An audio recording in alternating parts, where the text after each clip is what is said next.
Hi friends, welcome to Rama's hot plate. నేను మీ రమ. ఈరోజు special recipe Telangana special వంటకం కోడిగుడ్డు వెల్లుల్లి కారం. 10 నిమిషాల్లో చేసుకునే కోడిగుడ్డు వెల్లుల్లి కారం యొక్క ప్రాసెస్ చూద్దాం. దీనికోసం రోల్ తీసుకొని అందులో 1 టేబుల్ స్పూన్ జీలకర్ర వేసుకోండి, 2 యాలకులు వేసుకోండి, 3 లవంగాలు వేసుకోండి. తర్వాత 10 నుండి 12 వరకు వెల్లుల్లి రెబ్బలు తీసుకొని పొట్టు తీసి వేసుకోండి. వెల్లుల్లి రెబ్బలు, లవంగాలు, యాలకులను కచ్చపచ్చ దంచుకోండి. ఈ కారం మీరు తినే కారంని బట్టి స్పైసెస్ యాడ్ చేసుకోండి. ఇప్పుడు ఇందులో 2 టేబుల్ స్పూన్ల కారపొడి వేసుకోండి. నేను తీసుకున్న కారపొడి కొంచెం ఎక్కువ కారం ఉంది, అందుకే 2 టేబుల్ స్పూన్లు తీసుకుంటున్నాను. మీరు 3 టేబుల్ స్పూన్లు తీసుకోండి. కొంచెం ఉప్పు వేసుకోండి.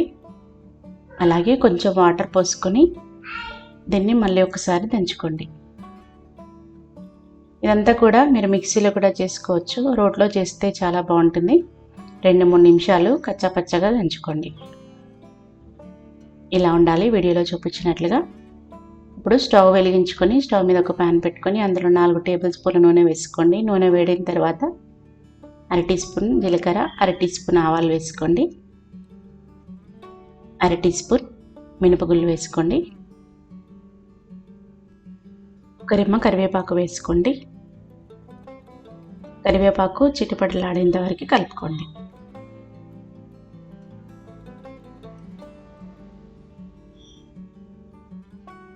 అర టీ స్పూన్ పసుపు వేసుకొని కలుపుకోండి. పసుపు వేగాక కోడిగుడ్లను బీట్ చేసుకోండి. నేను 4 కోడిగుడ్లు తీసుకొని బీట్ చేసుకున్నాను. కోడిగుడ్లు పగలగొట్టిన తర్వాత వెంటనే కలపకండి, ఒక 2-3 మినిట్స్ ఉడకనివ్వండి.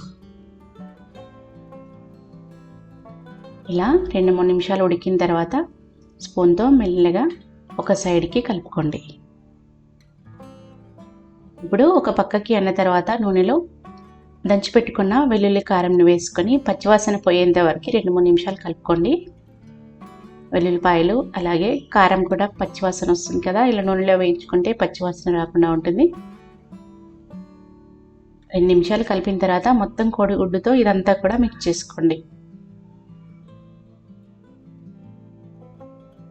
చాలా సింపుల్ అండ్ ఈజీగా చేసుకోవచ్చు, చాలా బాగుంటుంది. చపాతీలోకి కూడా చాలా బాగుంటుంది. ఇలా 2-3 నిమిషాలు కలుపుకొని మీడియం ఫ్లేమ్లో పెట్టుకొని ఒక 5-6 నిమిషాలు ఉడికిస్తే సరిపోతుంది. ఆల్రెడీ కోడిగుడ్డు ఉడికిపోయింది, ఈజీగా కుక్ అయిపోతుంది.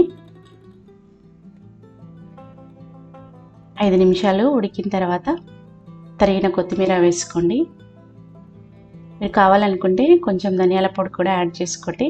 స్పైసెస్ వేసాం కాబట్టి అవసరం లేదు. ఇప్పుడు స్టవ్ ఆఫ్ చేసుకొని వేడివేడి అన్నంలోకి తింటే చాలా సూపర్గా ఉంటుంది. తెలంగాణ స్పెషల్ వంటకం కోడిగుడ్డు వెల్లుల్లి కారం. అన్నంలోకి కానీ, చపాతీలోకి కానీ, పూరీలోకి కూడా చాలా బాగుంటుంది. ఇలా మీరు ఒకసారి చేసుకోండి, చేసుకుంటే తెలిసిపోతుంది. ఆకలిగా ఉన్నప్పుడు ఈ విధంగా 2-3 కోడిగుడ్లు ఉన్నప్పుడు ఈ విధంగా సింపుల్గా చేసుకుంటే కడుపు నిండా లాగించేస్తారు, అంత బాగుంటుంది. కమ్మగా ఉండే కోడిగుడ్డు వెల్లుల్లి కారం ఇలా చేసుకొని మీకు ఎలా కుదిరిందో మీ ఫీడ్బ్యాక్ని కమెంట్ సెక్షన్లో తెలియజేయండి. మా ఛానల్ని సబ్స్క్రైబ్ చేయని వాళ్ళు వెంటనే సబ్స్క్రైబ్ చేసుకోండి. Thank you for watching.